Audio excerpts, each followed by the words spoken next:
Hello, family. How is everyone doing today? I hope everyone is doing well today. The watchdogs trashed Tiffany's affidavit. Yes, they trashed it, they threw it to the side, and they ignored it. The same way Tiffany has been doing the taxpayers and the fire department for almost 4 years. Now she see what it feels like when somebody ignores her plea.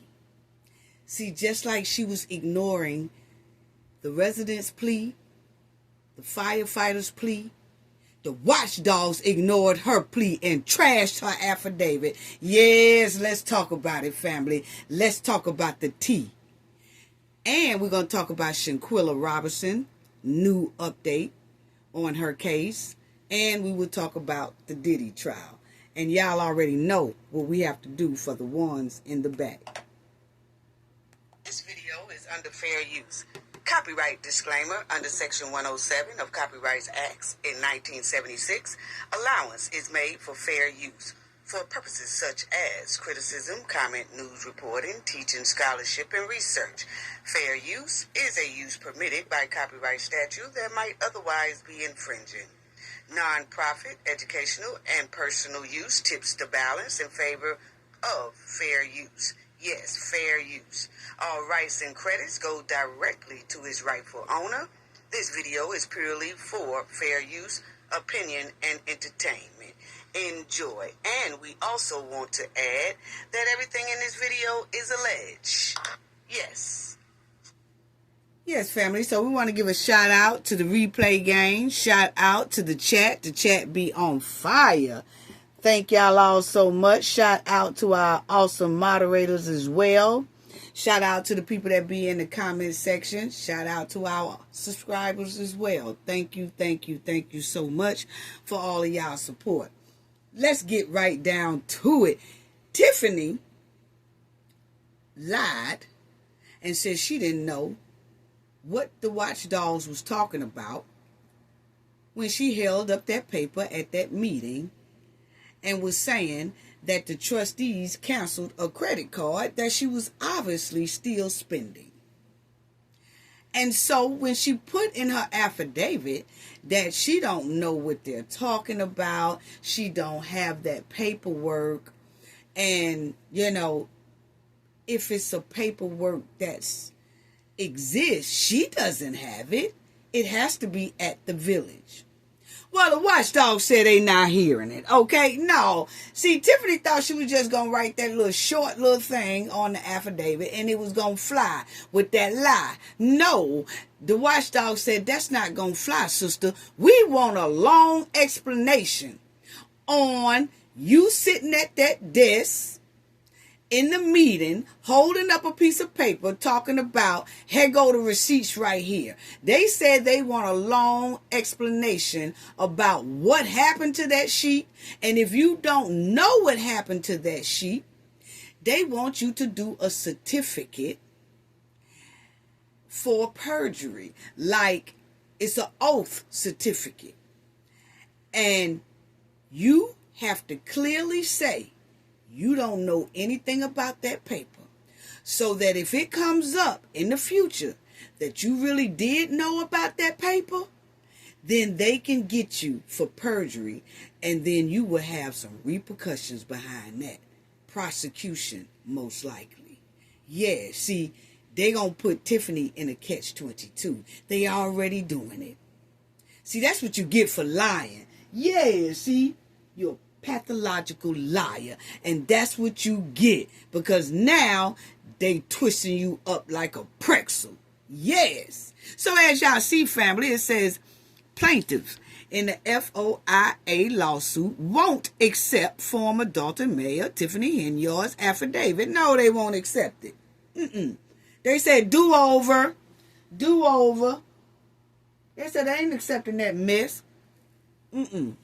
You just not going to write us no quick little statement talking about you don't know what happened to the paper. You don't know what we talking about, and it's supposed to fly. No, you going to do some work on that affidavit, sister. So they tore that other one up. They balled it up and threw it in the trash can and told her to do it over. Yes. Uh-huh. Yes. And they said that Watchdog's attorney said they want it quick, fast, in a hurry. Now, Tiffany's attorney, Bo Britley, he agreed Wednesday to amend the affidavit Henyard filed, stating she does not possess documents sought through the Freedom of Information Act after the organization sued her, claimed it did not meet state standards. So they said that affidavit that Tiffany sent in do not meet state standards. Do it again, sister. Yeah, you see how it feels when you sit up there and you doodling when the residents are trying to pour their heart out to you. Yes, you ignore them clean. You act like they not saying anything. And that's exactly what the Watchdogs did to your affidavit. They act like you didn't say nothing, honey. They balled that thing up and threw it away and say, do it again. Now you see how it feels. Yeah. Mm-hmm. And old Bo is steady helping her out. It seems like, it looks like she haven't found a lawyer yet, an attorney yet, to take on these cases, because he's still helping her out here. Because he clearly said that they was trying to give her time to find and seek counsel. Well, it looks like she haven't found any attorney yet, so he's still kind of helping her out, because he said that he is going to help her amend it. Means basically do it over. Yes. And then he said that he wants to reach an agreement ahead of Wednesday hearing via Zoom. They did it through Zoom. And Tiffany handed over the affidavit, was probably faxed it to the court or whatever. And then they all came on Zoom, and they thought that the Watchdogs was going to accept that trash, skunk meat piece of affidavit, and they didn't. Okay? And that's when Tiffany realized on Zoom that she's going to have to do that over. Her and her lawyer. Mm-hmm. And so the judge said Tiffany will continue to be fined $1,000 per day. Mm-hmm. Yes. Mm-hmm. There's going to be fined $1,000 per day until she amend that affidavit. Mm-hmm. Until she submit it to the Watchdogs, explaining she didn't possess them, that piece of shit that she so-called had. Mm-hmm. And the Watchdog said that the affidavit is deficient. Yes, and must be disregarded. Mean, throw it in the trash. Throw it in the trash. It's no good. They don't want it. It did not meet state standards, and they don't want to fool with Tiffany. Yes, they said that the affidavit does not include a certificate that is made under penalty and perjury. So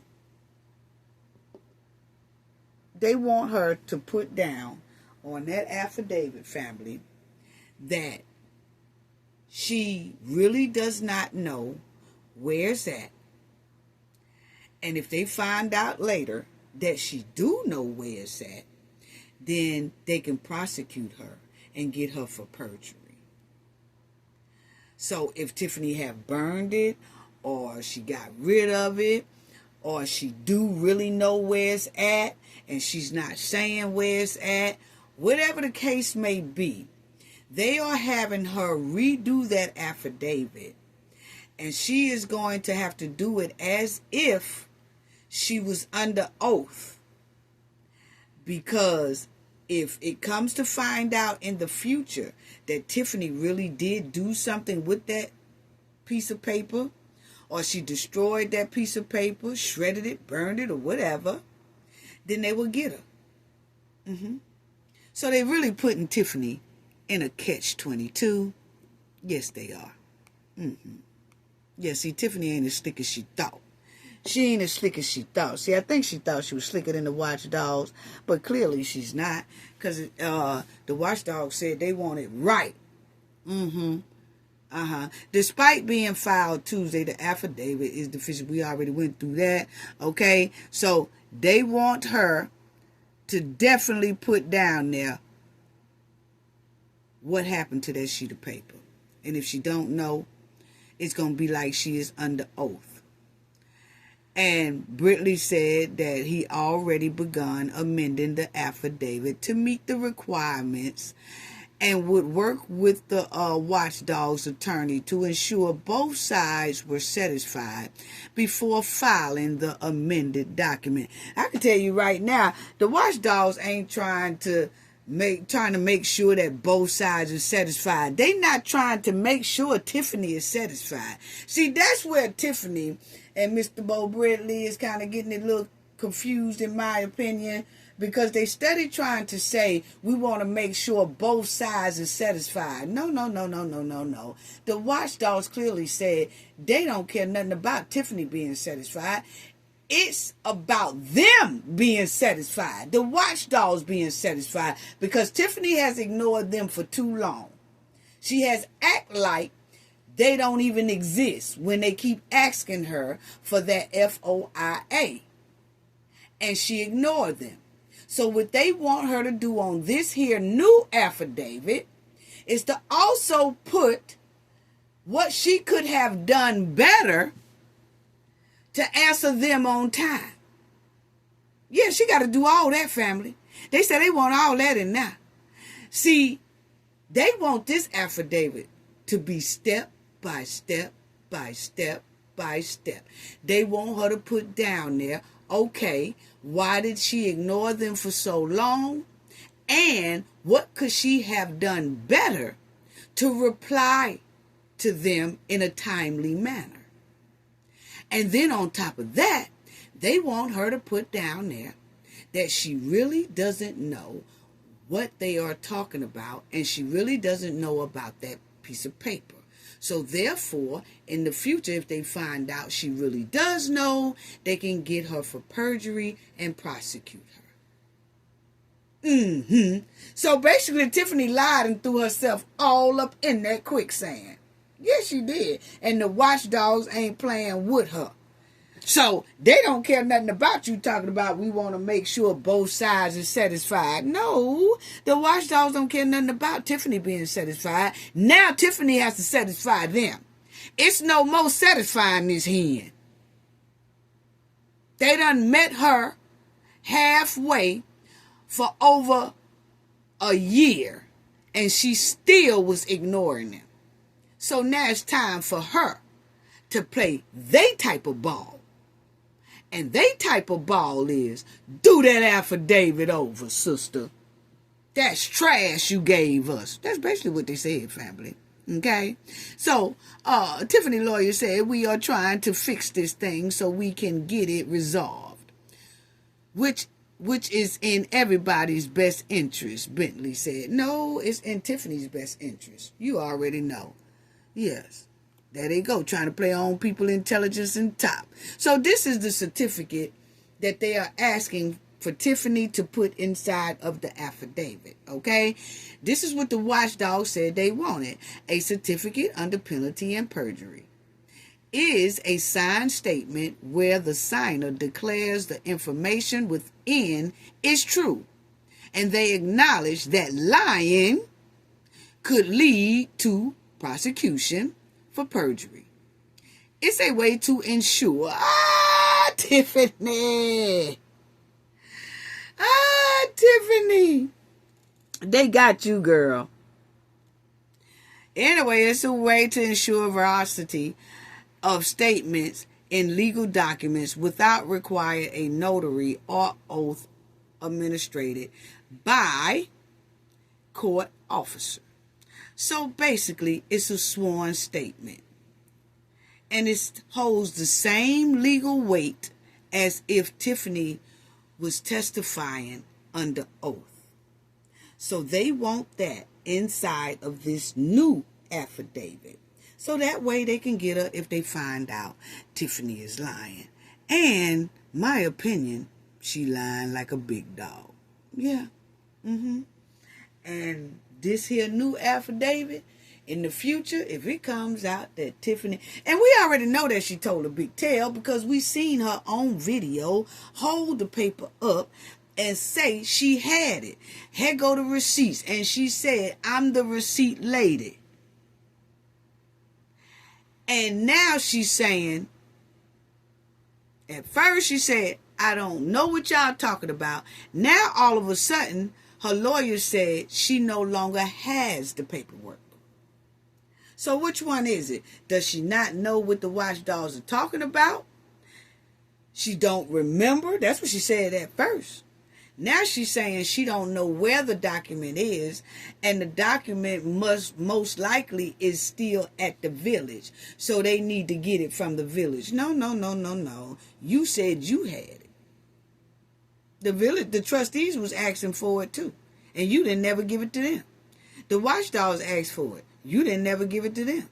You didn't give it to nobody. But anyway, the watchdog's attorney said that they do believe that the judge fines will remain in effect until the new affidavit is filed.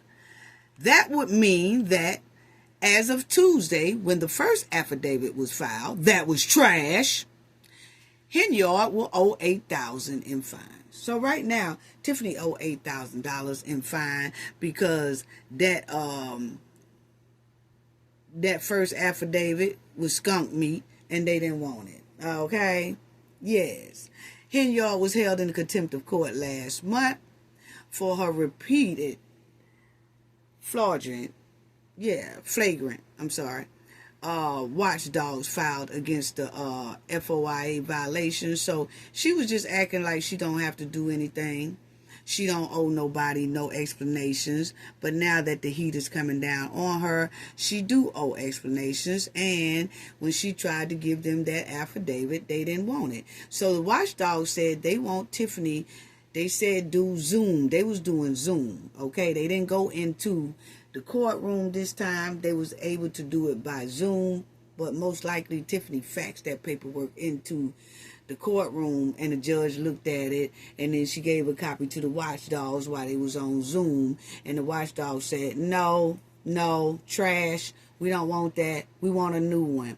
Okay, and so they said they want Tiffany to explain the steps Henyard took to look for the requested record, a document Henyard held up at a January public meeting as proof that the trustees canceled a credit card.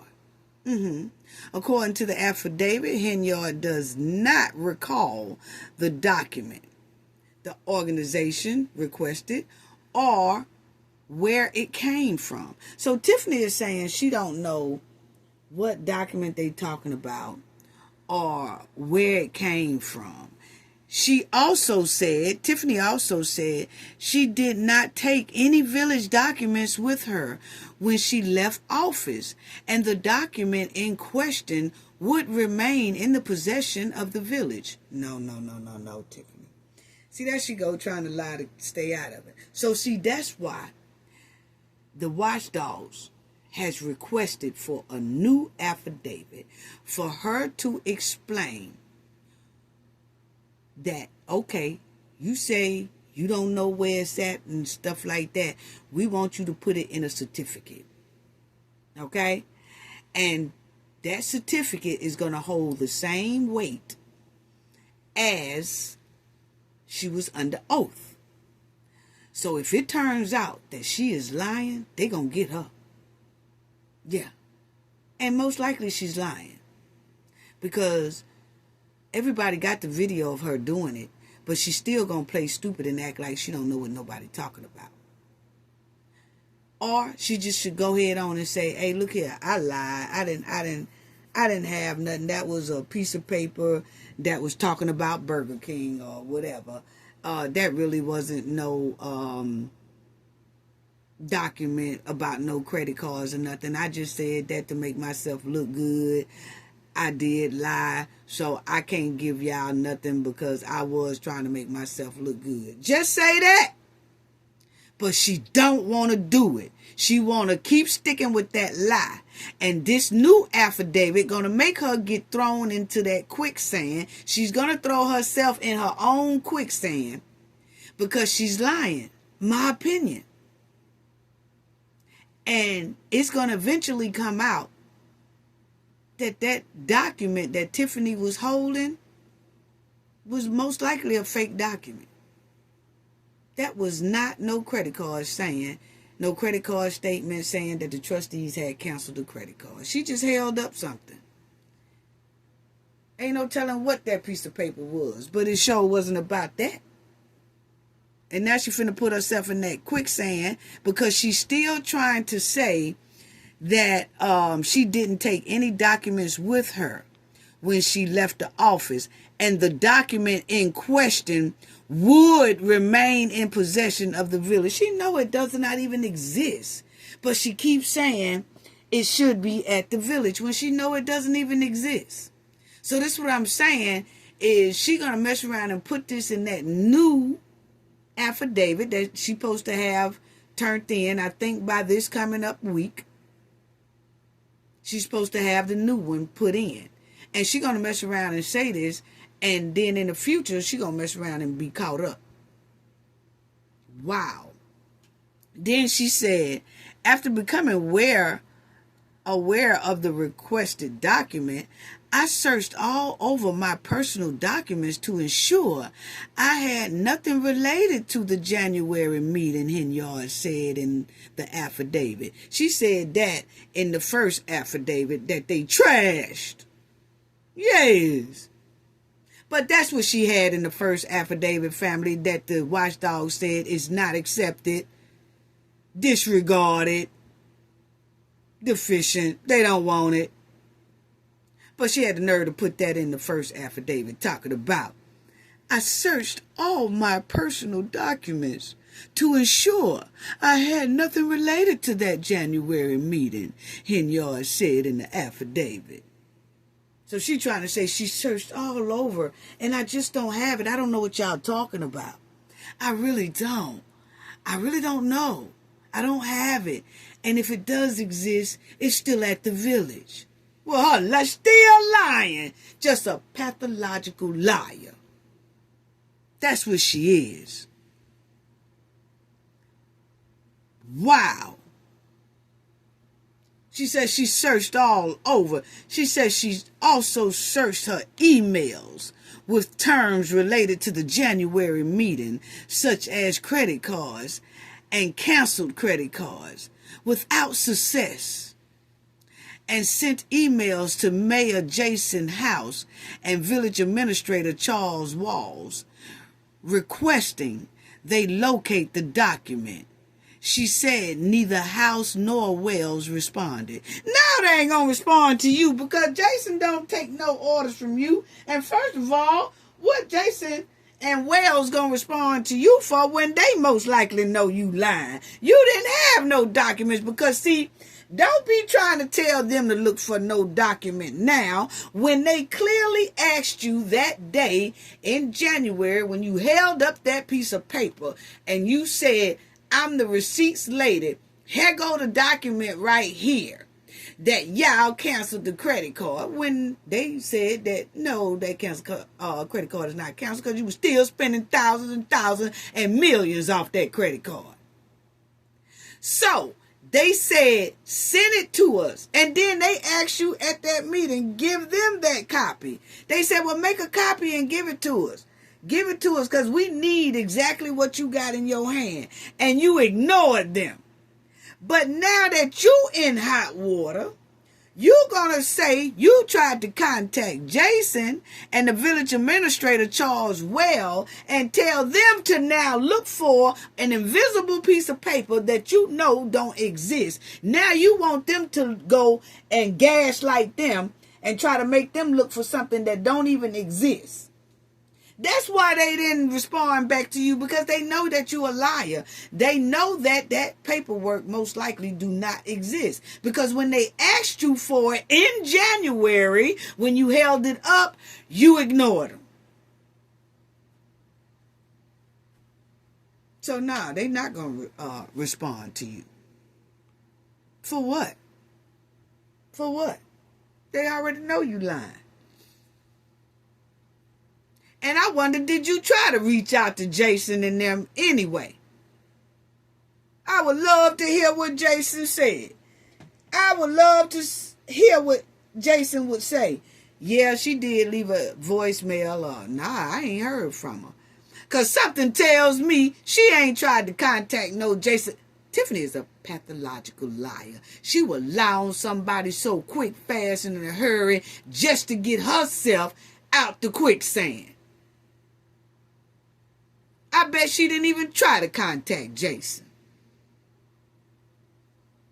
Anyway, she said, I have no other mechanism through which to seek a single document, the content of which I simply do not recall. Now see, that's enough. You see what I'm saying, family? She's saying that the document is most likely at the village. But then she says she can't even recall the document. So if you can't recall the document, how are you going to contact Jason and tell him to look for the document? How he going to look for something you can't even recall? See, this is what I'm talking about Tiffany will tell lies in the same sentence.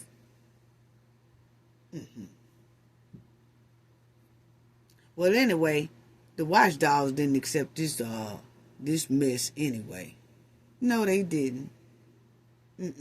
And so the watchdog said that Tiffany's first affidavit failed to include steps taken to comply with the FOIA while Henyard was mayor, as was the case when they filed the lawsuit. So they want her to put in this new affidavit what she could do better and why she didn't take the proper steps to answer their FOIA in a timely manner. So see, they want all that in there. And if the search was performed only recently. So they also want her to put in this new affidavit. Did you just start looking for this document when we asked about it in court? Or did you try to look for it when we first sent you this FOIA a year ago? When we sent it to you, did you try to look for it a year ago then? Or did you just now try to look for it because your ass is in court? See, they want all that on this new affidavit. Oh, they eating Tiffany up. They want all kind of explanations from this hen. Yes. Then the steps she performed when in office, such as potentially destroying the document, would be available for testimony and therefore must be included in the affidavit. So they want her to put that in there too. Did you potentially destroy the document?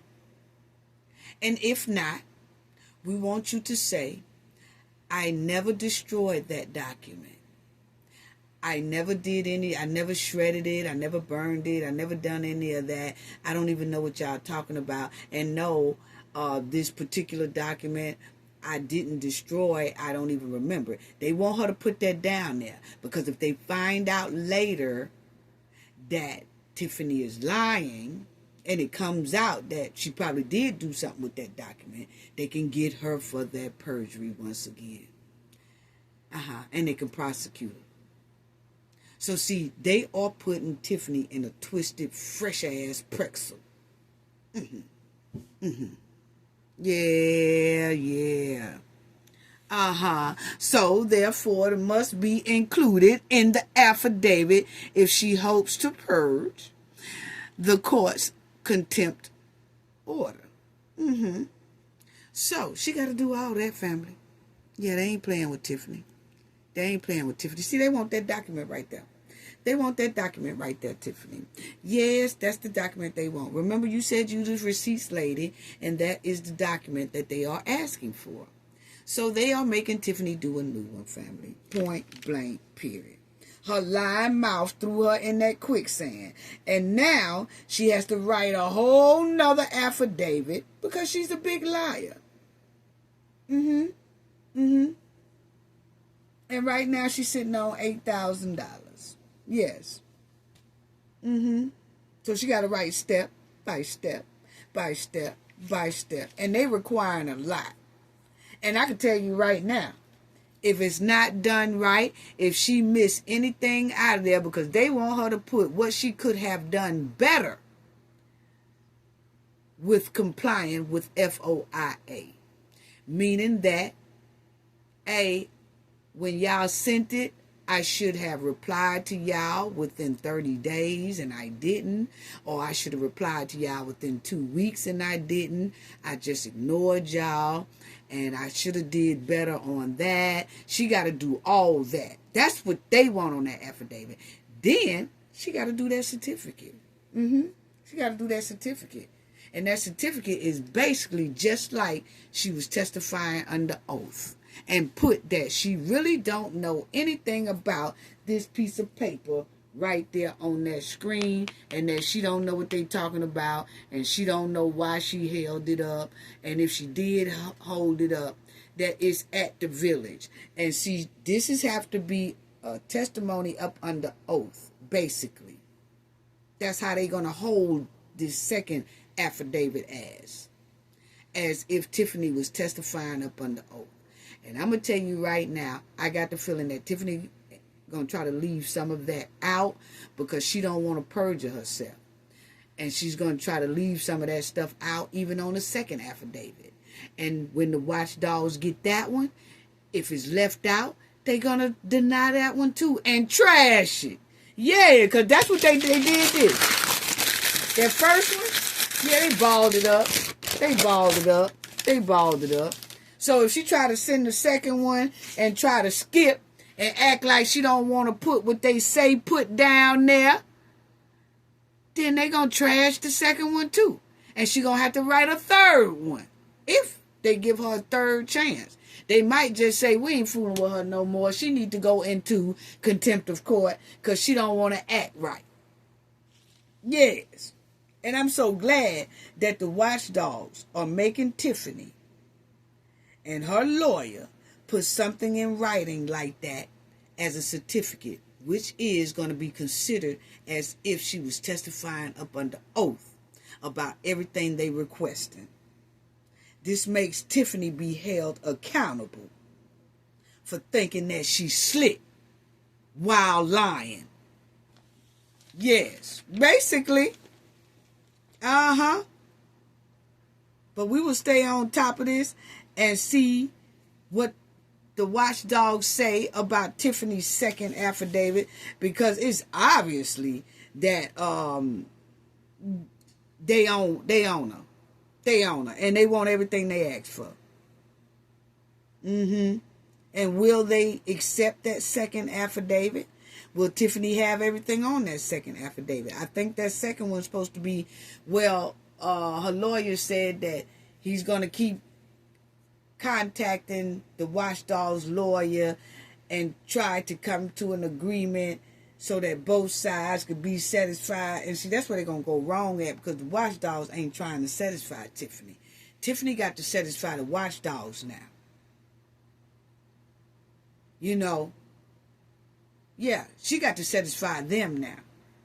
And they are sticking it to her. And I think that they're going to try to tell the watchdogs, well, she shouldn't have to put that down there. Can we just leave that part out? No. Put everything down there that they requested. Yes. They pushing for her to be held accountable and responsible. And I'm glad that they're making her write a second one. And that second one, like they said, it better be a certificate up under perjury, up under oath, basically. It's going to hold the same weight as if she was under oath, put it that way. So that's what they want her to do the second time. And I think Tiffany going to try to slide. And that lawyer, Bo Bridley, he going to try to be slick too. And he going to try to word it real good and all that. But I don't know. My opinion, they're going to try to leave some stuff up out of there that the watchdogs are asking for. And the way the watchdogs attorney and the watchdogs are talking about, they not leaving nothing out. If it ain't done right, they're going to have a problem. Either they agree to make her do a third one, or either they just say, forget it, hold her in contempt of court. Yeah. either way. But anyway, yeah. Move on to Shan. But I had to tell y'all about that. Yes, the watchdogs trashed her affidavit. Tiffany was so shocked she didn't know what to do. She thought that she was going to just write that. Oh, I don't know what y'all talking about. And I just don't know the document y'all talking about. I searched all over and I can't find it. I even contacted Jason and them and they haven't replied. So I don't know what to tell y'all. The watchdog said, what? No, we don't want this. Trash. Yes. Well, next, family, is Shinquilla. Her update is the judge has come to his, conclusion.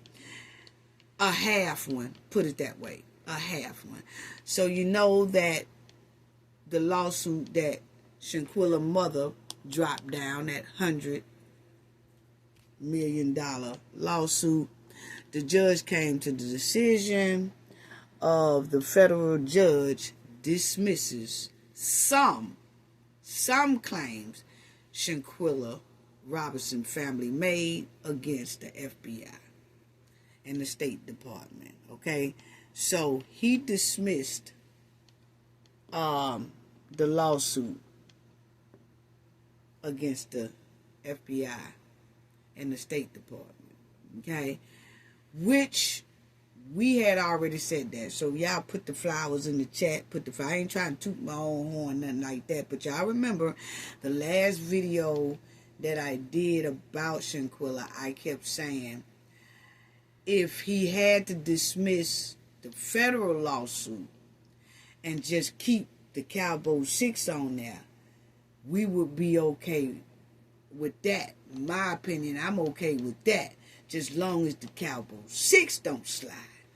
I said, if that's what we have to take, then so well be it. And that's exactly what he did.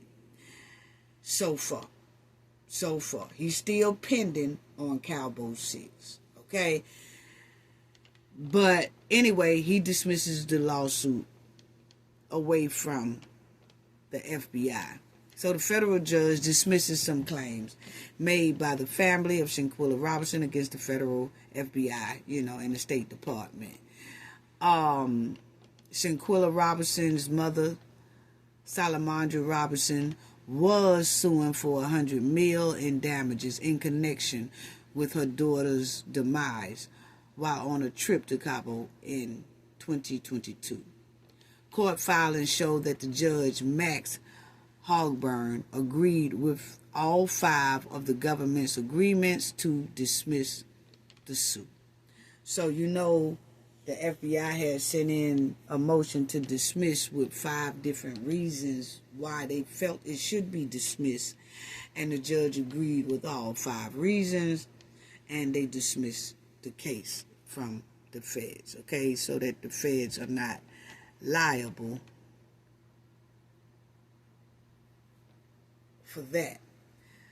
So Suzanne Roberts, a family attorney who has no relations to the family, said the dismissal of certain claims were expected based on a hearing.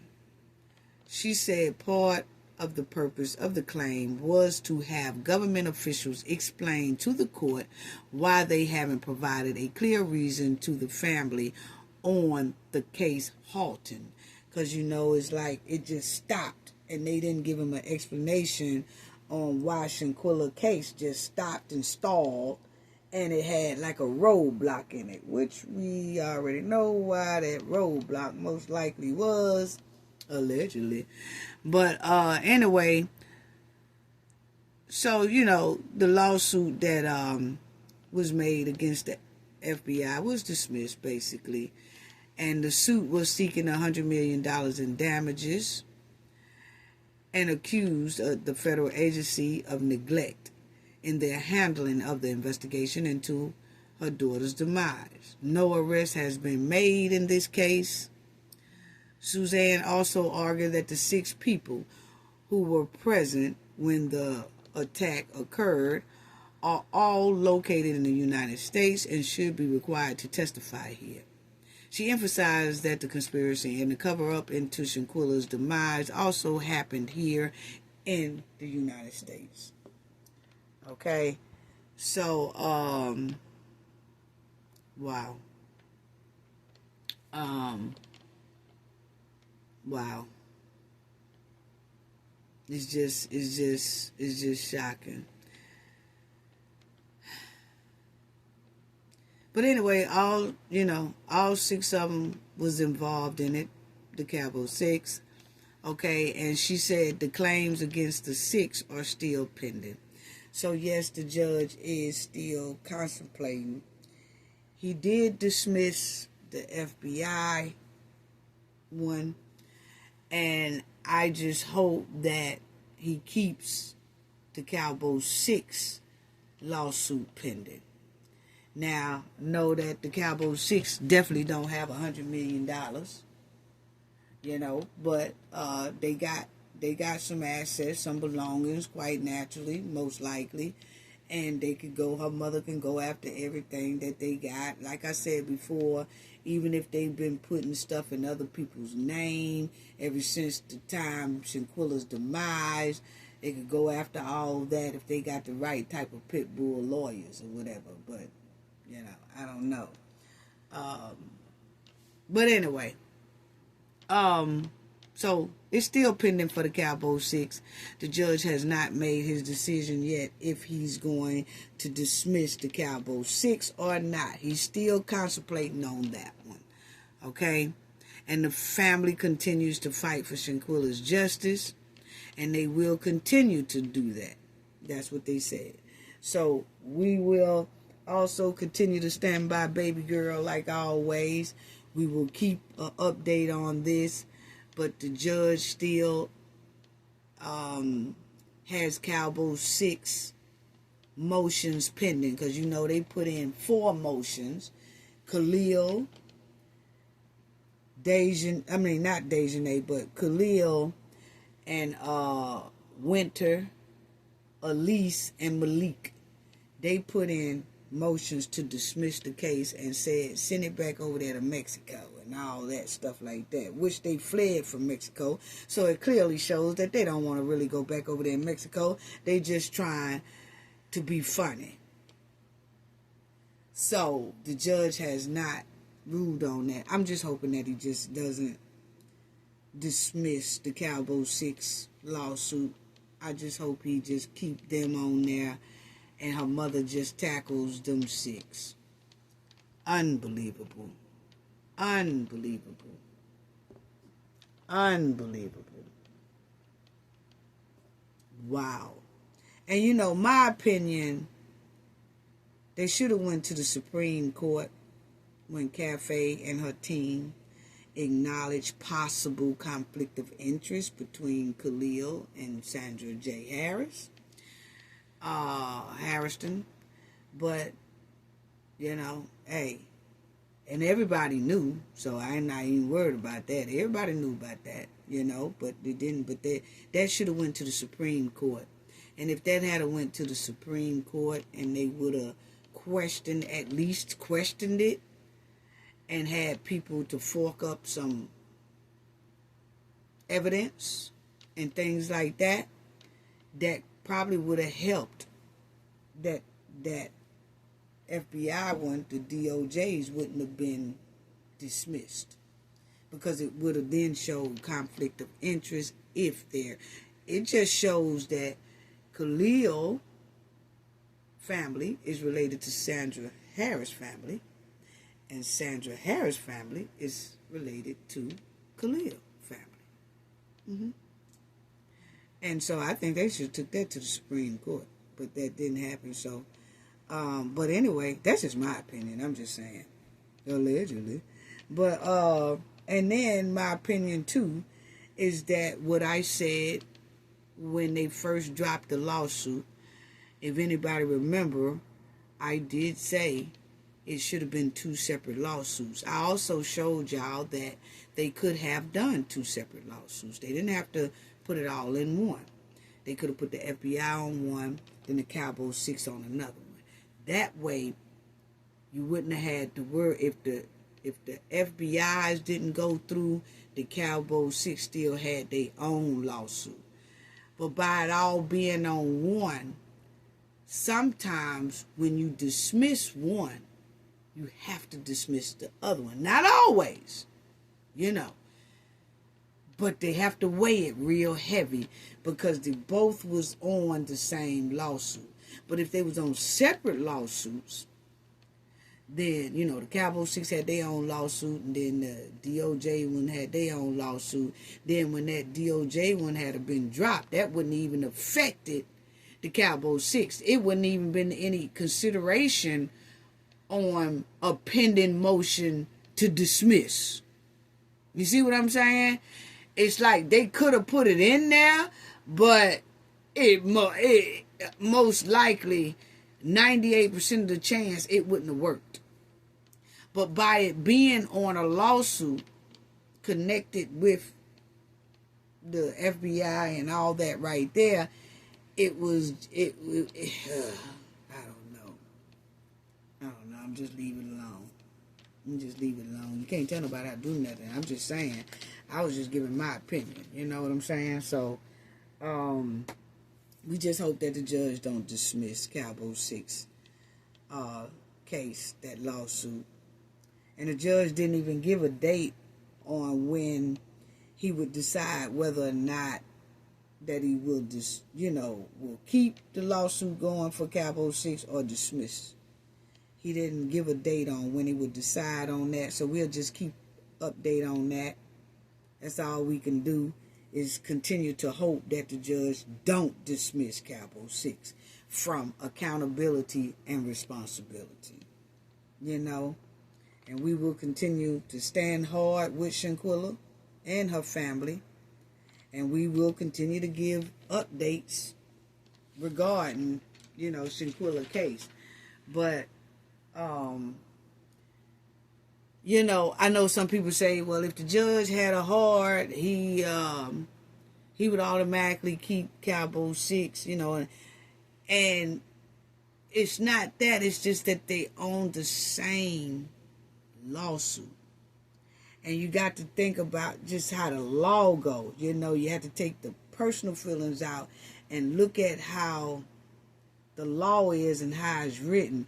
Because if you got a lawsuit and say one person get dismissed off the lawsuit, then you automatically can say the other ones get dismissed because it's on the same lawsuit. But then again, you could say, I dismissed this one, but I'm gonna keep this one going. So it's a real heavy balance there. I just hope that the judge do not dismiss Shinquilla's case so that these Cowboy Six can be held responsible and accountable for baby girl demise. She's owed that. Wow. Very heartbreaking. Very heartbreaking.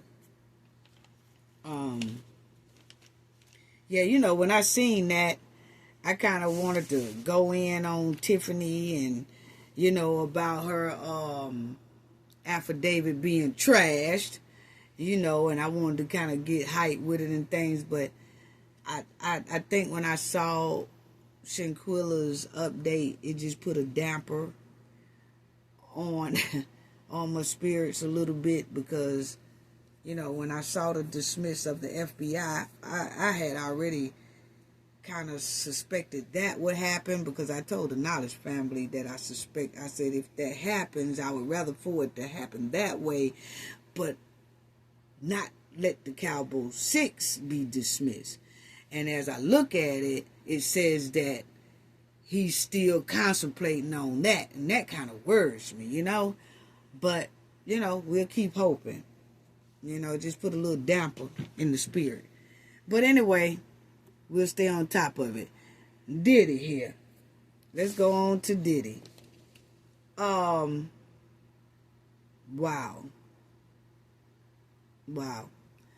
Okay. So Diddy, as we know, y'all remember I was telling y'all about that juror I was saying in the last video that the judge had a problem with that juror, and we didn't know what was going on with it. They didn't say. They kept having sidebars and all that stuff, and it looked like he wanted to try to get rid of that juror. And as you see right here, it says the juror in Diddy's case is expected to be dismissed. The juror gave conflicted reports to the court officials about where he's living, the judge said, adding he will make a final decision Monday. So tomorrow he will decide, once they get back in court, if he's going to let that juror go or not. And they have an alternate ready to come in. And allegedly the word on the curve is the alternate is a Caucasian man. And this juror here that he's thinking about dismissing is a black man. So now he's trying to, Diddy's lawyers don't want that man to go, but the prosecution is saying, yeah, he need to go because he's telling conflicted stories. It's looked like he's telling tales about where he stay. And, you're supposed to be staying in that district that the case is being held in. You got to be a resident of New York. But then they said that he's giving different stories. The issue came up this week, 5 weeks into the trial, during the conversation juror number 6 had with the juror department, indicating he had moved to New Jersey a few weeks ago to live with his girlfriend. So if he's in New Jersey, he's not in the New York district, okay? And so they can put him off, because he's supposed to be residing in the district of the trial. You're not even supposed to move out of the district while that trial is going on, because you're supposed to be a resident of that area. Okay, but they said that's what he's saying. And then they saying he's saying two different things every time he's asked about it. And then they said the conversation sparked another discussion among legal counsel, who pressed for more information. Jurors in the case must live in New York State, and district courts have broad discretion to replace a juror for any violation. And the juror is 41-year-old black male. Who works for communications at a correctional facility, told court officials he was living in a New York apartment during the work week. So it looks like he's saying during the work week he lives in New York, and I guess on the weekend he go to his girlfriend's house. But then they saying no. He said he moved over there to his girlfriend's house, okay?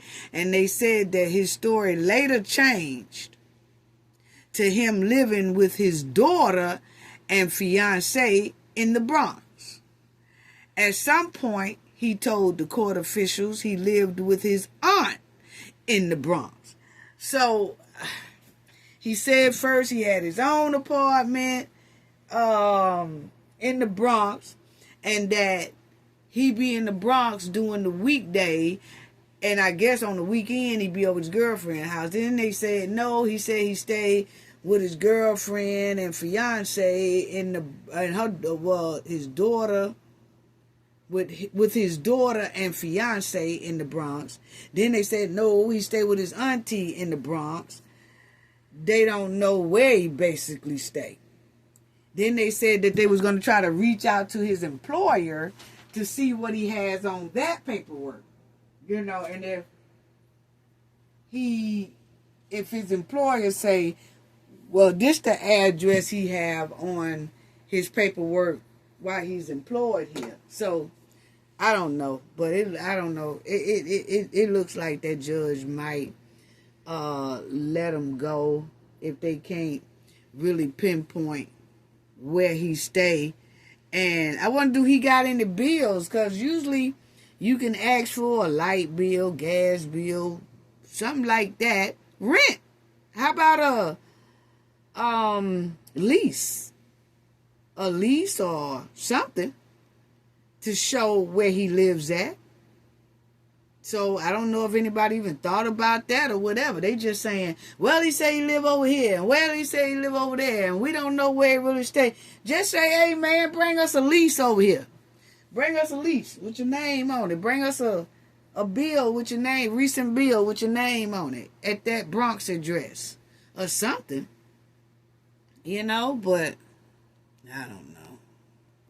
So it looking like he got to go. Now, y'all know about Jane. Jane Doe is still up on the stand. She stayed on that stand until Friday.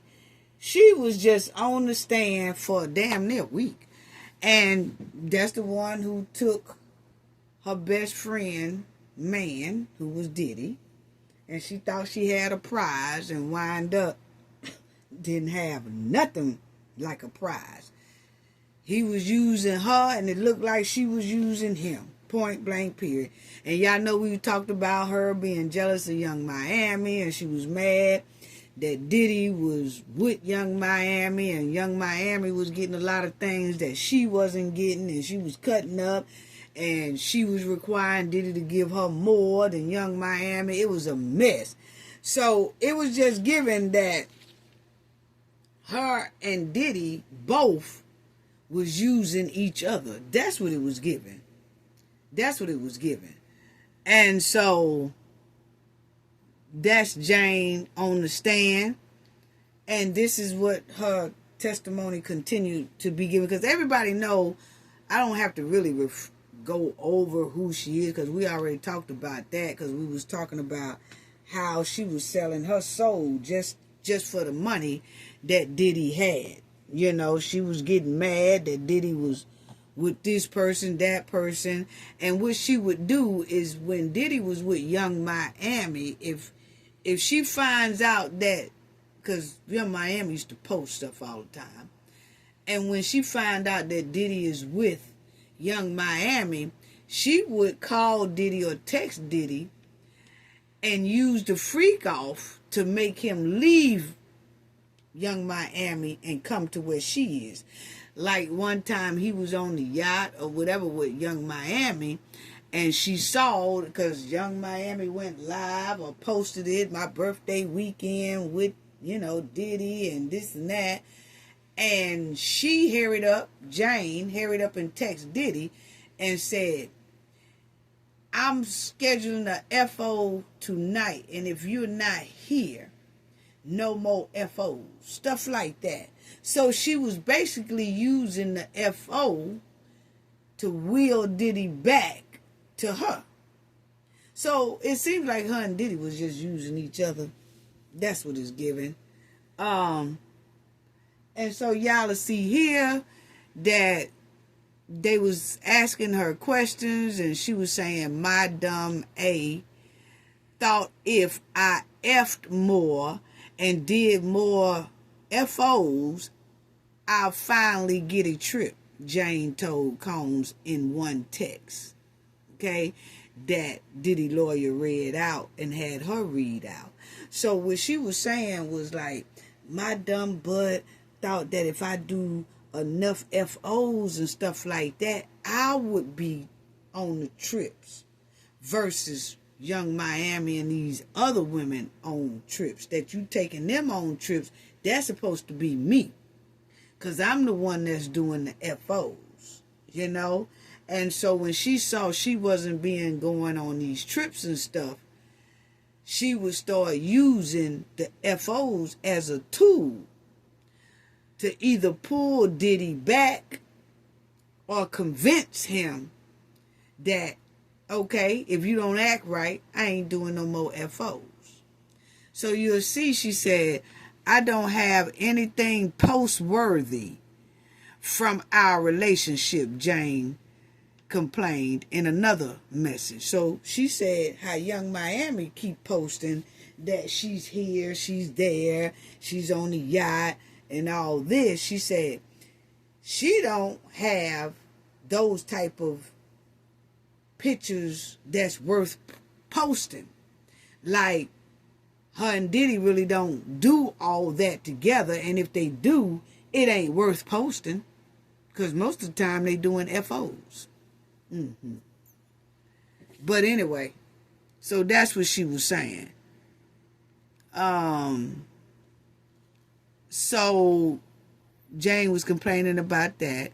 Shortly afterwards, Combs told Jane they should plan a trip. So when she got to complaining about Young Miami gets to go on trips and this Gina chick gets to go on trips, everybody gets to go on trips and on the yacht and all this, and you be, just throwing it out for them, giving them money and all that stuff, and I don't get to go on trips. But then she don't say that I got a $10,000 a month that he give me for my rent, and then I also get an allowance and all this stuff like that. She ain't thinking about none of that. She just gets mad about when she see him with somebody else, she wants even more. Damn them $10,000 a month. Damn the other type money you give me. I want that and what they get. And if I can't have both, you ain't getting no more FOs. So that's how Jane was basically playing the game. Yeah. So it was given to me that both of them was addicted to FOs. Because she would use it just to get money. And Diddy would use it just so he can look at some male sauces. That what it given. That what it was given to me now. When you look at some of the stuff that was being said, and you remember that she said in June of 2024, her and Diddy was windmilling on each other, right? And then she testified that Diddy had forced her to do a FO with an adult star, okay, named Antoine. And then it comes to find out who had previously performed in multiple FOs with Combs and Jane, right? Then Diddy became upset, Jane said, when he learned that she had seen Antoine without his knowledge several months earlier at a hotel party in Las Vegas. Jane testified that she and Combs were on a break at the time of that trip when she accompanied an unnamed rapper and the rapper's girlfriend to a hotel party where they saw Antoine having bed relations in public. Now, what Jane did was, Antoine was her and Diddy's escort. Antoine will be who she called when they do a FO, okay?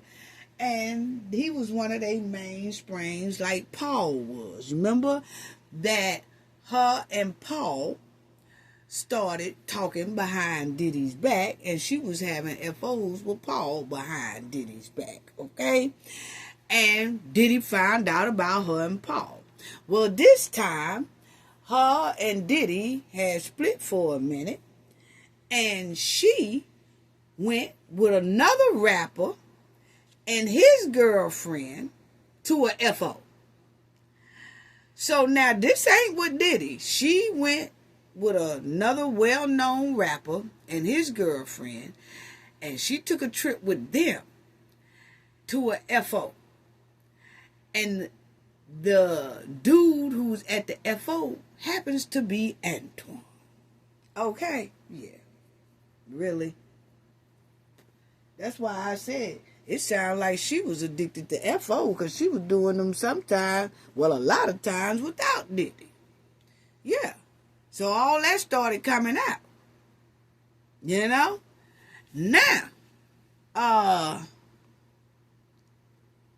and then, well, we'll talk about that in a minute, because I got to tell y'all something about that too. But anyway, so Diddy found out, and of course he was furious, just like he was furious when he found out about her and Paul was meeting each other behind his back. Okay?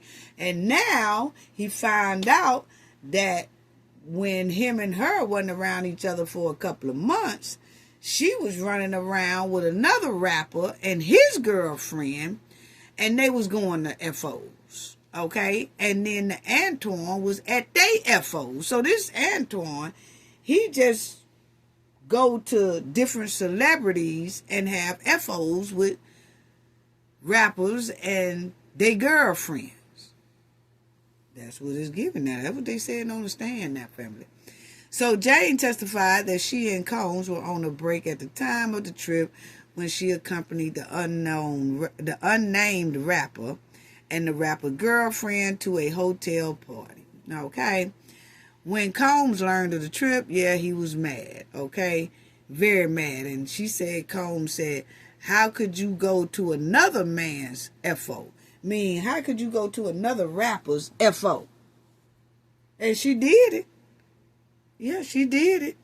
And from the way they was talking in the courtroom, she enjoyed it. So she was dancing around there and pulling up her shirt and flapping her breasts and stuff out and all that. It was a hot mess. But anyway, the jury went on a lunch break, right? So while they was on a lunch break, the judge was talking and he had a sidebar with the lawyers because some of the lawyers wanted to tell who that rapper was. They wanted to give everybody the rapper's name. And then the judge decided, no, we don't need to disclose the rapper name that Jane went to the FO with. Okay? But everybody want to know who that rapper is. But they say that the rapper is a big icon rapper, okay? And that is Diddy's close friend. They said that the dude is Diddy's good friend. Let's say good friend. And that him and his girlfriend, that dude and his girlfriend have FOs just like Diddy and his girls do. Hot ass man. Anyway, so they really wanted to tell, they was discussing about the naming of the rapper whom James accompanied on a trip in 2024. So see, she did this in 2024. Family. That's just here last year.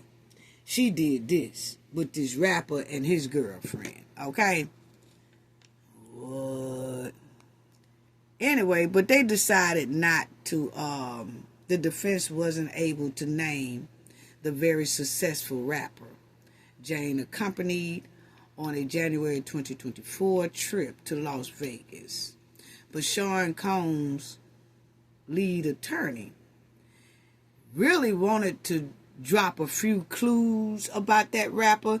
You know how they told Diddy's lawyer, said, no, you can't name no names, right? They was like, we ain't naming no rapper's name or nothing like that. So I guess the lawyer said, okay. So while the lawyer was questioning Jane, Diddy's lawyer started throwing out little hints where people can somewhat try to put it together, but really was naming some hints. You know what I'm saying? And so Diddy's lawyer referred to him as a rapper that's very close to Mr. Combs, and noted that the trip was connected to that musician's girlfriend's birthday. Moments later, the attorney referred to the rapper as an icon.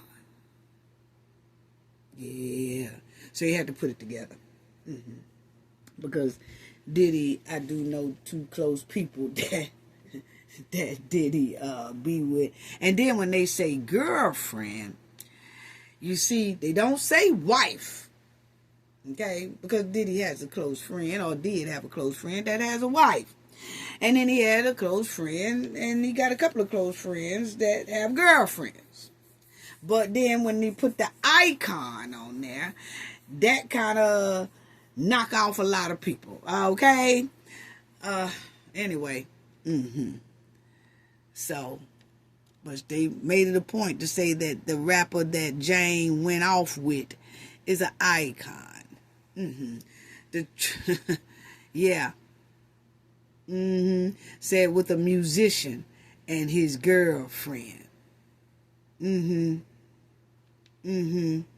Related to the charges of Cohn facing, but months later this trip would cause Cohn considerably jealous.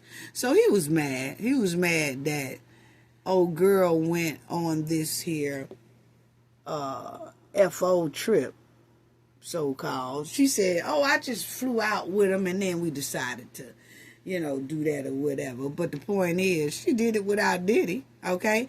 Jane says she and a couple attended the hotel party where a male entertainer named Antoine was given, them things with another person. According to Jane, the rapper and his girlfriend asked her if she knew anyone else in the lifestyle. Jane said she wasn't sure why they asked her. Maybe they... Come on. You gonna say you don't know why they asked you. Okay, so they go to a party. They had this FO, this musician icon who is close to Diddy. They do this FO. She goes with this icon, rapper, with his girlfriend.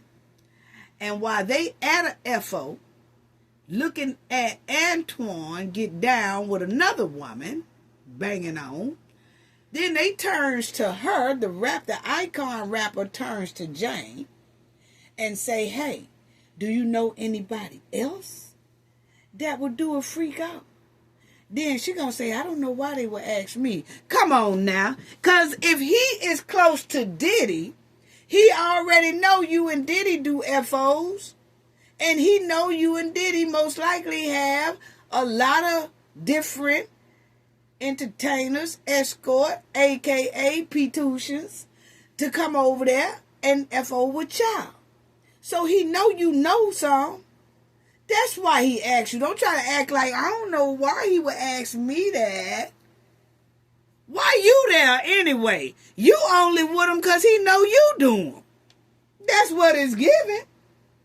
That's exactly what it's giving. They ain't gonna try to play it off when Diddy lawyers say, well, you went with them, didn't you? And then he asked you about this. Yeah, he did ask me about that, but, I don't know why he would ask me if I knew anybody that do. Yes, you do. I wouldn't be surprised if that icon, who is Diddy's best friend, who is a rapper, I wouldn't be surprised if they done had them FOs together too. Diddy just got left out of this game here. Yeah, they did this without Diddy. Because she was on a little break from Diddy. That's what it was giving. Tell me you don't know why they asked her. Please. I could tell you because you're loose. That's what it's giving. I'm sorry. And I'm not trying to bash, nothing, no victim shame, nothing like that. It's just that, come on now, just you understand. You said that you swear to tell the truth, the whole truth, nothing but the truth. Just be honest. Yeah. Shoot. I took a break from Diddy and I went with the icon and his girlfriend and we went to a FO. And then they asked me, do I know anybody? Of course I know some people because me and Diddy do it. And that's Diddy, real close friend. So, of course, he know that Diddy do it and we do it. So, he asked me, did I know anybody and got any numbers on hand to call up some more P-tutions. Just be honest with it. Just be honest with it. It's giving city slickster. She was a slickster and Diddy was a slickster. She was using Diddy and Diddy was using her. That's what this is giving. And I just hate that some of these women are coming up there stinking up the joint. To where it's really hard to pin Diddy because when you turn around, they got some stank going on. That smells like skunk meat. But anyway, before her leaving the stand, right? She been on the stand for 6 days. It was an exhausting testimony. It was. Jane made an unusual move. See, this is another slick thing, family, that really got me. That's why I said she's a slickster, you know. Now, we already know that she said that Diddy still paying her $10,000 a month.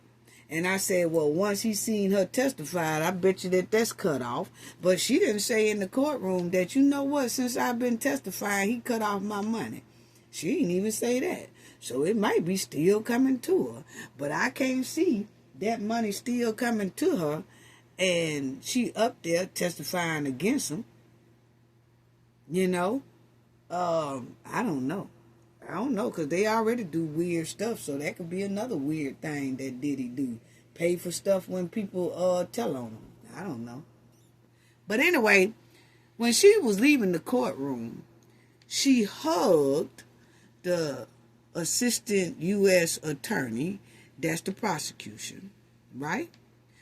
But she also stopped by the chair of defense attorney, who was questioning her and badgering her.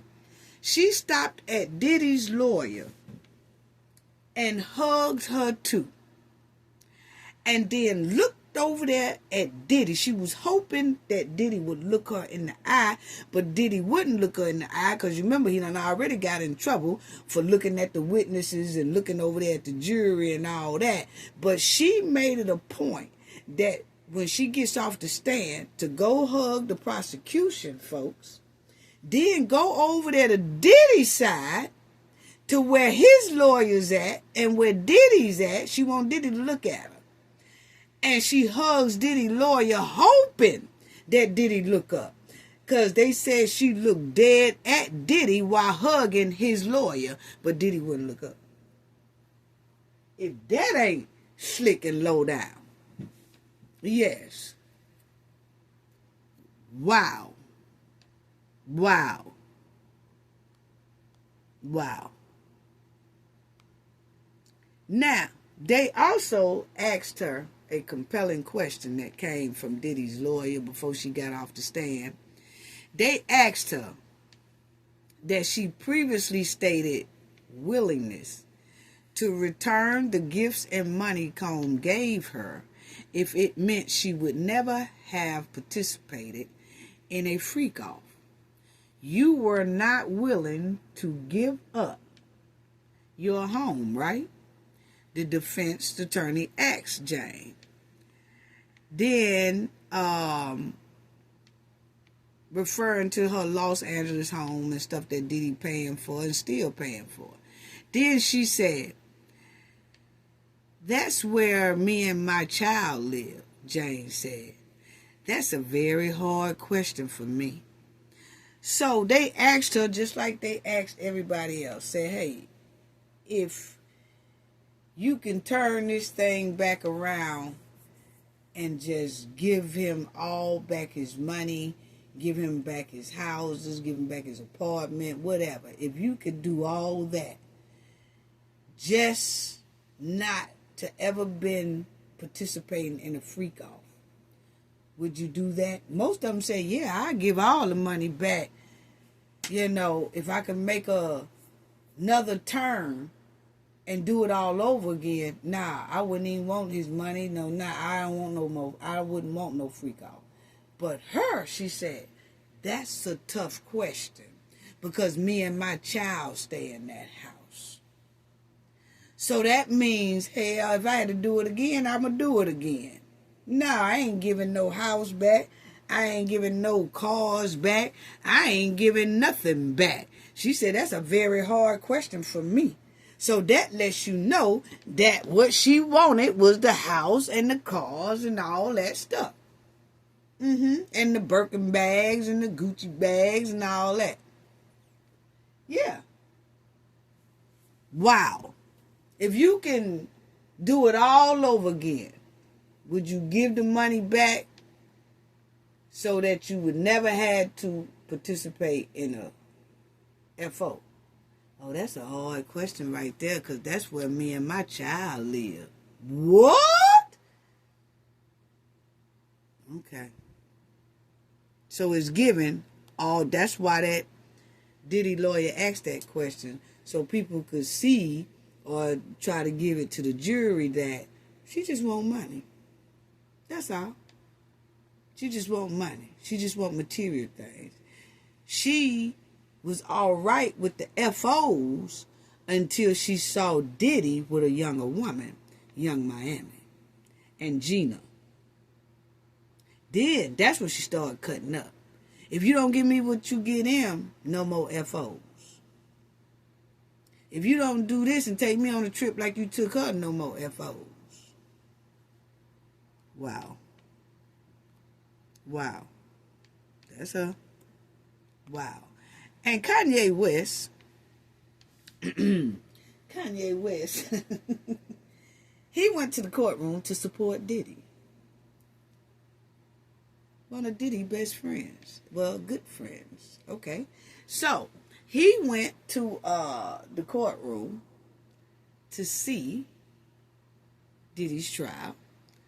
And the thing is, he was in there, but he couldn't get into the main courtroom. So he had to go in the overflow courtroom. Well, Diddy's trial is on the 26th floor. And I think the overflow room is on the 24th floor. And they wouldn't let him go on the 24th floor because of all the people. So they put him on the 23rd floor. Well, when he got on the 23rd floor to watch the trial, everybody started kind of hounding the 23rd floor. It was a big distraction. And he basically couldn't watch the trial the way he wanted to watch it without disturbance and chaos on the outside. So he wasn't there no more than about 40 minutes and he left because he was too big of a distraction. So he just went on and left. But he did come to Diddy's trial to support Diddy. Okay? Kanye West, brief appearance. The rapper made a brief appearance at the courthouse this morning, leaving about 40 minutes after he arrived. On his way inside, West nodded and said yes when a reporter asked if he was there to support Combs. He said yeah. Okay. Now, the prosecutor says there's only 5 witnesses left. So probably would be about, another 2 more weeks of this. Because they said they want to try to be finished with this trial by July 4th. The 4th of July. Okay? So they say they only have 5 witnesses left. This is Diddy's personal assistant.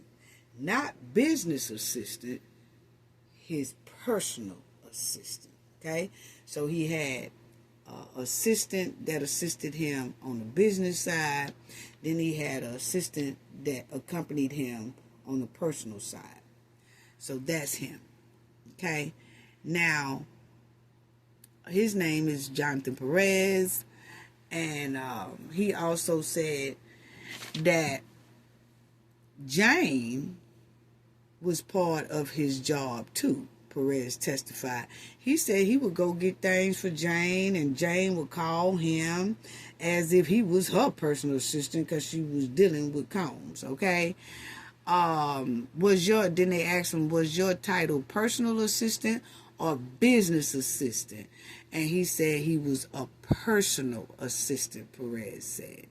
He confirmed that his job included doing personal things for Combs, such as writing cards and buying gifts and flowers for his girlfriends, okay? So, he be the one that'll send the girlfriends flowers, roses, cards, and things like that, okay? Because Diddy too busy to do all that, so he used to do all that for Diddy, okay? He also said Brian Steele, Diddy's attorney, also asked him a brief question and said Steele asked Perez to confirm that company accounts sorted where the reimbursement funds came from when he bought things for Combs, including baby oil, and submitted the expenses. Perez confirmed again that he doesn't know whether his expenses were reimbursed with Combs' personal funds or company funds. But then you will see somewhere in here where he flips himself and he puts it as if it was company funds. And if it was company funds, that's when they do the racketeering thing, because you're using your business for the personal funds, instead of taking it out of your personal account. So, but anyway, the jury see text messages between Jane Combs and the assistant talking about King Night. King Nights is Diddy and one of his girls, okay? That's King Night. And it's a big FO sometime with just him and his girl. To me, it's just all FOs. I'm sorry, okay? Point blank, period. Diddy always had a nickname for something. It's King Night. It's FO Night. It's Sugar Booger Night. It's Sugar Booger FO Night. He always had a night that had a label on it, but it was all the same thing, okay? But he said that he used to plan for King Nights, and they were showing texts of them planning King Night. So they were showing the text to the jury and all that, and he had to look at the text and verify it was him and all that stuff like that. But he used to text and say that he is, including items like underwears. In another message, they discussed tasks for Perez to do for her and Sean Diddy Combs. Her is Jane, okay? Him and Jane. As y'all will see, Jonathan Perez employment, in which Jane talked to Perez before and after King Nights. So she would tell Perez, hey, I want you to get this. I want you to get me a bad lingerie, or hey, let's go shopping together, and I want you to see if this look good on me, because I trust your judgment and things like that. Jonathan said that Jane was acting very excited when it comes to King Nights. That's what he said on the stand, okay? He said he ain't never seen where she was upset and all that, because Steele asked Perez to confirm that on all those occasions, she doesn't seem upset in the messages. And he was like, no, she didn't even seem upset in person when we be talking and we going shopping and things like that. She never gave me an inkling that she did not like King Nights or FOs, okay?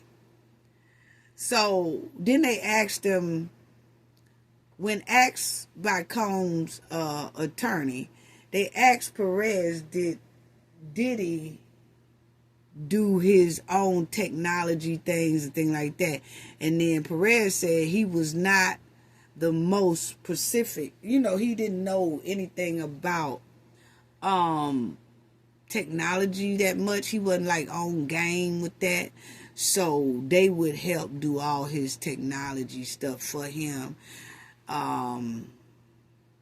Because he wasn't that proficient at it at all.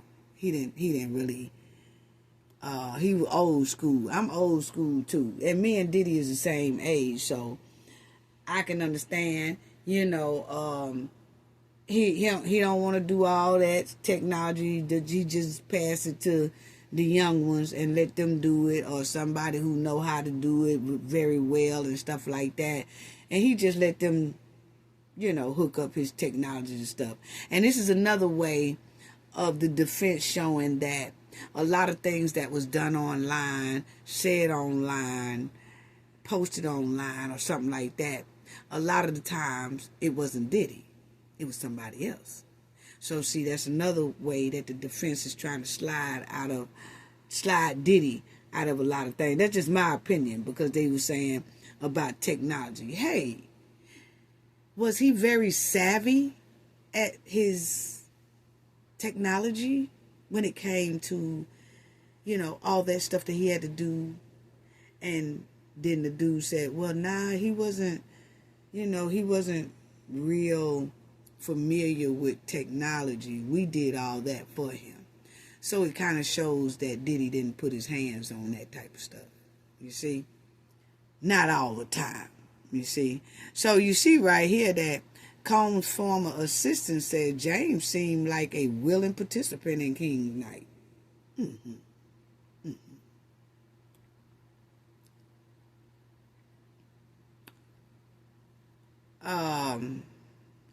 Then they asked about Brian Steele. You know, that's the one. That's one who was on Young Thug's case. Diddy's lawyer. He asked Jonathan Perez about his interaction with Jane, and he just said that it's always been very friendly. She never seemed like she had any type of problem with her King's Night, FO, or nothing. And he said he confirmed he would help Jane pick out lingerie, heels, and dresses for her. Jane trusted Perez with his opinion of what to buy, Perez confirmed. Steele asked Perez if Jane ever appeared hesitant to go to a King's Night. He said no. Steele asked Perez to confirm that Jane seemed like a willing participant in King's Night. Perez said, yeah, she seemed like a willing participant. He said that girl was just all gun-ho damn near. You know, she would get her some new wigs. She would do everything she can. She buying straps, belts. They would go to the FO store, the freak store, and buy all kind of stuff, you know. So anyway, he said that the last time he talked to Combs was the day Diddy got arrested. So he said he talked to Diddy the same day that he got arrested. He said, but then after he got arrested, he didn't hear anything. So he was working for Diddy up until the day Diddy got arrested. And he said he didn't hear nothing else, so he just assumed job over, you know, because Diddy was wrapped up in all that stuff. So he just assumed that, you know, job over. But then Steele asked him how do he feel about Combs now. And he said that that's still his buddy. He said he feel great about Combs, you know. He just only left because Diddy got arrested, you know. So he also told people that he also told the defense in a separate group message with Combs and Fahim and Perez. Perez said, I need $3,500 ASAP for his guest. I'm going to take it to her. Perez testified he was referring to Jane in the message. So, of course, you know, when Jane get a little attitude or whatever, he with somebody, he doing this, he doing that. I want $3,500 right now. And he would be the one that would bring her $3,500. And Combs would tell him, go on and give it to her or whatever like that. But she was very, very jealous. Every time, like, Young Miami or somebody will flaunt their Gucci purse or whatever it is, and they'll say, hey, my baby bought this for me, whatever. She'll get on the phone and be like, I want $5,000 right now. And she would get it. Yeah, she would get it. Wow. And he did say it was a couple of times that he transported the sugar boogers for Combs. And he said that he got the drugs, including the X, the cocaine, Molly, from someone named Greedo. Okay? So, that was the sugar booger man, I guess. And baby girl, he testified. So this is the first time I ever heard of a baby girl. We have heard of the Greedo before. We have heard of him.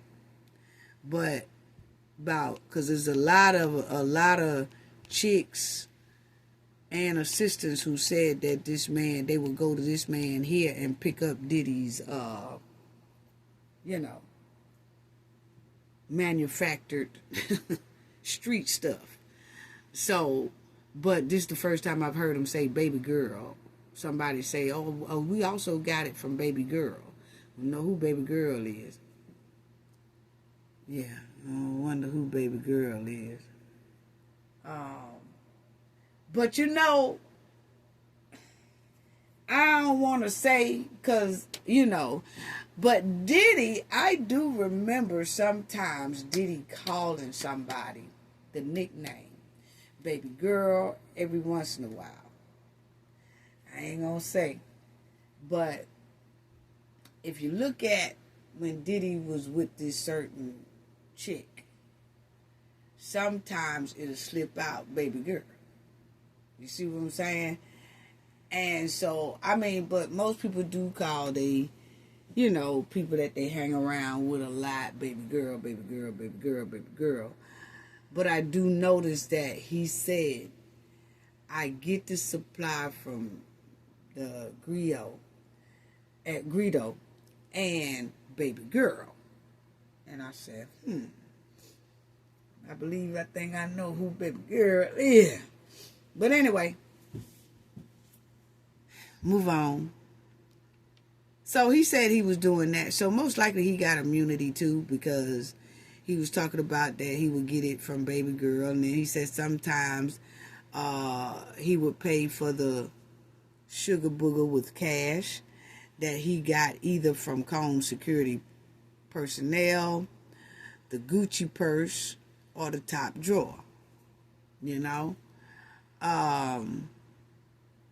He said most of the times it would be Diddy's security guard handling the money and would give the money to him and things like that. And then he said in another message Perez sent in part, 700 went to Greedo. Okay, so they gave Greedo $700 for some of that sugar book, but they were showing all that stuff in the text, you know. He said he also set up the rooms, clean up the rooms, all that.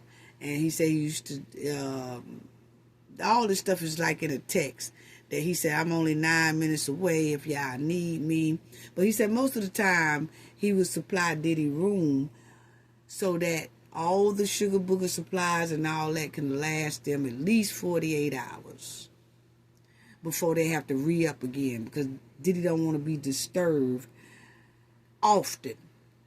So they supplied him with enough baby oil, lube, and all that stuff that'll last for 48 hours. Okay? And then he also said, because they were showing all the texts that they was doing, and even the KK keep coming back up. They read a text with KK. KK was asking another assistant how cleanup was going. You know how they go into the hotel after Diddy FOs, and then that assistant go in there and clean up. And I guess that assistant was taking a long time to clean up that room. So KK text that person, because they was reading all these texts in the court. And so KK would text this assistant and say, hey, how's the cleanup going?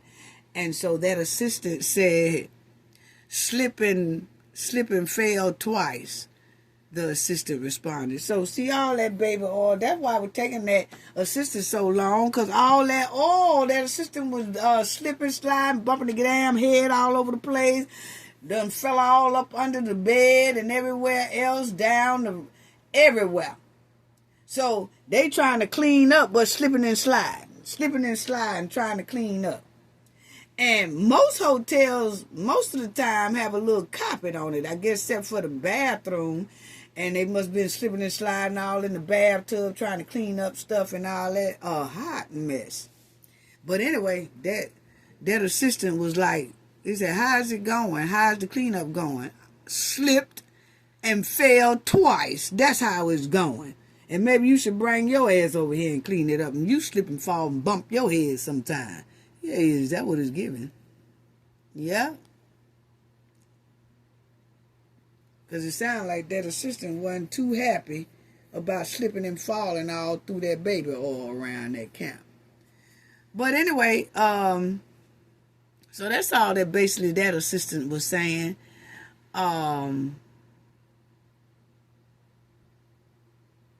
That's basically all they were saying. And this part right here, that Combs staff would typically arrange for a meal for, like, after the FOs, they would give Diddy a meal, a massage, or an IV drip for him after a King's night, Perez said. So they would set all that stuff up, get his IV ready and all that. And like they said, he said that it was a lot of packing materials, making sure that he was going to have everything he would need for 12 to 24 hours without having to bother anyone, Perez testified. So I told y'all that he don't want nobody disturbing him. He want enough for at least 48 hours. And Perez said his hours typically start from 9 a.m. to 9 p.m. That was his regular shift. Okay? And, but he did say on here that most of the time he would use his company card. So when he said most of the time he would use his company card, that automatically said that he's using the card of the company, not a personal card. Because he should have said, well, when I buy a lot of the stuff, I buy it with his personal card. He did. He's also said inside the testimony that a lot of things that he bought was with the business card. And so that, once again, ties the business to these FOs and things like that. So that was him on the stand. And then they also showed pictures of Diddy house when they raided it. Again, they showed that they recovered 200 bottles of baby oil and 900 bottles of personal lubricant. Yes, and 16 boxes of that lubricant in the garage. Yes. Wow. So they found a lot of stuff like that. Prosecutor points judge to Combs nodding during testimony. So once again, they said that Diddy was nodding his head. He wasn't looking at the jury this time, but said when some things was being said and he agreed with his lawyer with asking certain questions, he was like, yeah, that's what I'm talking about. Yeah, catching her in her lie, whatever. He was shaking his head, yes. Well, the prosecution told the judge, see, there he go. He's shaking his head again. You told him he can't shake his head or you're going to throw him out of the courtroom and he wasn't going to be allowed back in. Well, then the defense, Brian Steele, he told the judge, he said, he wasn't even doing nothing wrong. That's just a natural reaction sometimes where a person just nod their head or something like that. So the judge agreed and said he wasn't going to penalize Diddy for doing that, but he just said be more careful and try to restrain that natural impulse that when somebody say something, you be like, yeah, and your head go to nod, and you just got to stop that. You just can't. And I know sometimes he feel like, yeah, that's it right there. Yeah, my lawyer getting down, but he just can't show no expressions, and he has to learn how to keep that under wrap, Yeah, so that's when his lawyer was like, still said Combs hasn't been looking at the jury and has been acting professionally since the judge told him. So he basically telling the prosecutors, man, leave him alone. He ain't even did nothing wrong and all that. You just trying to come up with something just to start something. But anyway, the judge said he wasn't going to penalize Diddy. So once again, I do want to say this, because I said I was going to say this later about old girl. I do want to say this about old girl. Hold on. I do want to say this because with that Jane chick, right? I did want to say this about Jane. Because y'all know, I don't know if y'all know, but Jane also has a baby by a famous rapper. Okay. A lot of people has already put the who she is. I'm not gonna say who she is, but she has a baby by a famous rapper, and the rapper don't like Diddy, and Diddy don't like the rapper. Okay, and that could be anybody, because Diddy have little conflicts with a lot of people. But the thing is, she has a little boy by a rapper, and my thing is, by somebody in the industry, put it that way. But my thing is that if I was that person, right, it's no way she could have my child.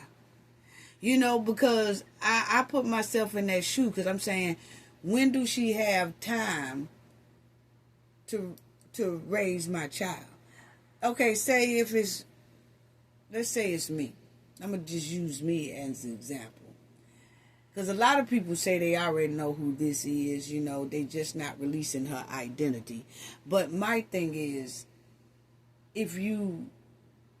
everybody know who you are in the Hollywood industry, okay? Basically, in that Hollywood industry, everybody kind of know who she is, right? And so, if that was my baby daddy up there, and I know my baby daddy got custody of my child, and I'm listening to this case because I know it's my baby daddy. They just using her name, his name, as Jane or John Doe. And I'm listening to this trial, and I'm listening to her testimony, and I'm listening to everything, and now I'm saying, well, damn, when do he got time to spend with my child? Because it seems like he just his 98% of his time is with Diddy. So when are you with my child? And I would have a problem with that, you know, because her baby daddy most likely know it's her, even though she going up under Jane. They say a lot of people in the industry know exactly who she is, because a lot of people in the industry was dealing around. You know, they was going to Diddy parties, and they was hanging out and all going to Diddy white party, blue party, purple party, green party. I'm going to all this party. So a lot of people know who each chick is that gets on that stand, because once they start talking, the Hollywood industries be like, oh yeah, I remember her. She that's such and such. Now, a lot of us don't know, but the Hollywood industry know. So word on the curb that the industry know exactly who Jane is. They just ain't revealing her name, because she's supposed to be kept under Jane Doe, anonymous. Okay? But I'm quite sure the baby daddy know who she is. And I'm just saying, could you imagine hearing that? And you like, well, damn, what time did you have with my child? And it couldn't be me. Because as soon as my baby daddy would have got off that stand, my lawyers would have been handing him papers. You need to come to court real soon, quick, fast, and in a hurry.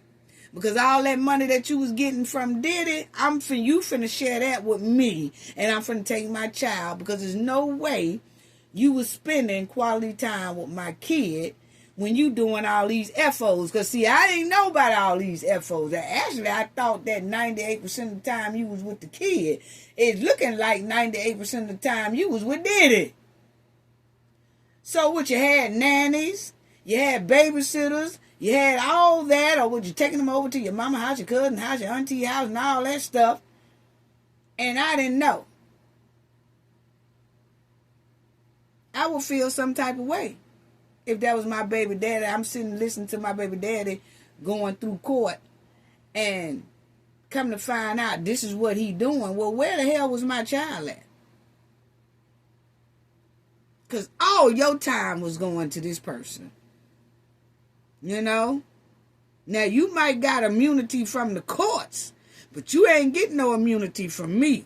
I'm finna serve you real quick, and I'm gonna get my child. Give me my child. Because you ain't fit. Now, you doing all these FOs, all this mess. You begging for this person to take you here, take you there. What about my child? You ain't said one time, I asked him to take me and my child somewhere. It was all about you. Young Miami good going here, why I ain't going? Young Miami got this, why I ain't got that? It wasn't Young Miami got this, why me and my kid ain't got this. I don't care how much money I have. If my baby daddy was in that courtroom and I'm hearing 98% of their time is being spent in FOs, and I know that he got custody of our kid, if I don't give a damn, I'm a billionaire, I'm still gonna take every half of what she got, everything that he got from somebody else from FOs, I'm getting some of that money too, because I'm taking the kid. Yes, because it's giving neglect. I'm sorry. That's all I got to say about that, family. I just want to say thank you to everybody for all y'all support. It's greatly appreciated. We'll stay on top of this. And she off the stand now. I was about tired of Jane anyway. I'm sorry. I was about tired of AKA Jane. Yes, I was tired of her. Yes, because it's giving gold digger a little bit. Gold digger with some freak or something. But anyway, thank y'all for all y'all support. And I want to thank everybody who donated in the last video. Jim C., thank you so much for your generosity. It's greatly appreciated. Cooking with Frank, thank you so much for your generosity. It's greatly appreciated. G. Portez, thank you so much for your generosity. It's greatly appreciated. Y'all don't know how much I appreciate it. Thank you for showing so much support. Thank you to the replay gang, to the chat be on fire. Thank you all. Sending love and hugs to you all. And most of all, thank you to our awesome and outstanding moderators as well. Gain knowledge to prevent blockage, and we all know what that means. The more you know, the harder it is for anybody to block y'all from your goals and success. Bye-bye.